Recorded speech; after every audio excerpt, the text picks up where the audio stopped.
Some days, the world tests your patience in ways you can't anticipate.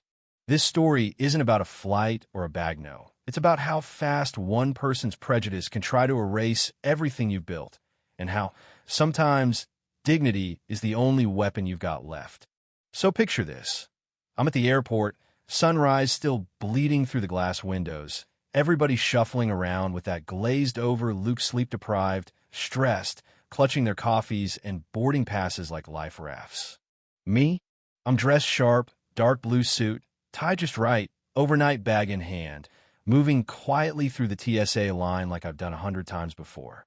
You know that feeling when you're careful not to touch anyone, not to make a scene, just blending into the river of travelers?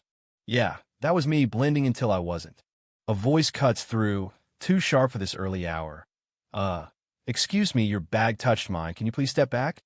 I turn and see a woman who probably spent longer on her hair this morning than most people spend picking out their clothes for a week. She's got that air, you know? The kind that says, I own this space. My first instinct is to apologize. Maybe it was a little crowded. Maybe my bag did graze hers, but before the words even leave my mouth, she's looking me up and down like she's inspecting something stuck to her shoe. Yeah, well, I don't want your kind anywhere near my things, she adds, voice louder, pulling the attention of those around us. Now, let me be honest. I'm used to microaggressions, those little digs, the looks, the assumptions, but this was something else. You ever notice how silence suddenly becomes heavy, thick as molasses, when someone says something that ugly out loud? People started recording. Of course, this is America. Everything's content, but not a soul spoke up. A few heads turned, a couple mouths hung open, but the line kept inching forward like nobody wanted to admit what was happening. That's when a TSA officer saunters over, authoritative and uninterested all at once. Sir, step out of line now, he commands, voice clipped. No, please. No explanation. Just like that, I was no longer a traveler, I was a problem. I keep my voice level, looking him right in the eyes. On what grounds, officer? I ask, but it's already decided. The woman, let's call her trench coat for the sake of this story, snickers, shaking her head. You people always make things difficult, just obey. That phrase, you people, hangs in the air like a bad smell. They frisk me right there, slow and methodical, as if I'm hiding something more dangerous than a phone charger. Shoes off, laptop out, arms spread. I watch the faces around me, some sympathetic, most just relieved it's not them. And all the while, trench coats, eyes gleam with satisfaction. Knew it. Always pretending to be something you're not, she mutters, not even trying to hide her contempt. I feel anger simmering, a storm tightening in my chest, but I keep my hands steady and my mouth closed. I've learned too many times the cost of letting them see you sweat. Let me back up a sec. See, most people don't know what it's like to walk through life constantly trying to seem smaller, less threatening, more agreeable just so you can make it to the next gate without incident. But today, something inside me snapped. Not in the way she wanted, though I didn't yell, I didn't argue. Instead, I stepped aside, took out my phone, and called a number I'd hoped never to use for personal reasons. My voice was calm, almost cold. Yeah, it's me. Skyline 248, shut it down. Emergency inspection protocol. Ground the flight. A pause, then, yes, sir. The woman, still basking in her small victory, doesn't notice. But seconds later, the loudspeakers crackle. Attention passengers, Flight 248 has been canceled due to a security escalation. Please exit the gate area immediately. Chaos erupts, people groaning, staff scrambling, trench coat shrieking at the poor airline rep behind the counter. What? No, this can't be. I have an important meeting. What kind of trashy airport is this? But it gets better.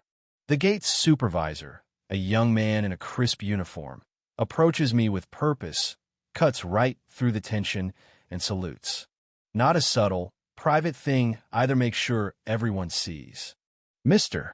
Harper, as acting Deputy Director of National Aviation Affairs, we've grounded the flight as per your directive. Apologies for the inconvenience. For a split second, the entire terminal freezes, every phone up, every jaw dropped. Trenchcoat turns ghost white. Wait, you grounded my flight? she stammers. I meet her eyes, let a small, tired smile play on my lips. No, your attitude did. I answer, voice low but clear.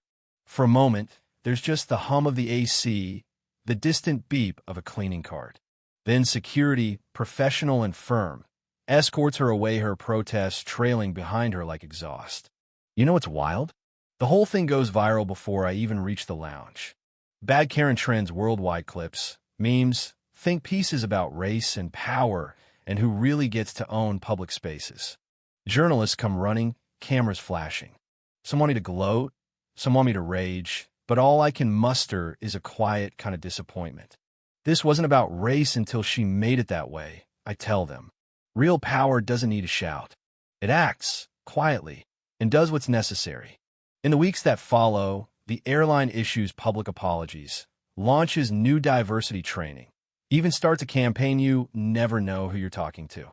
Trenchcoat disappears from headlines almost as quickly as she arrived, but the debate keeps raging.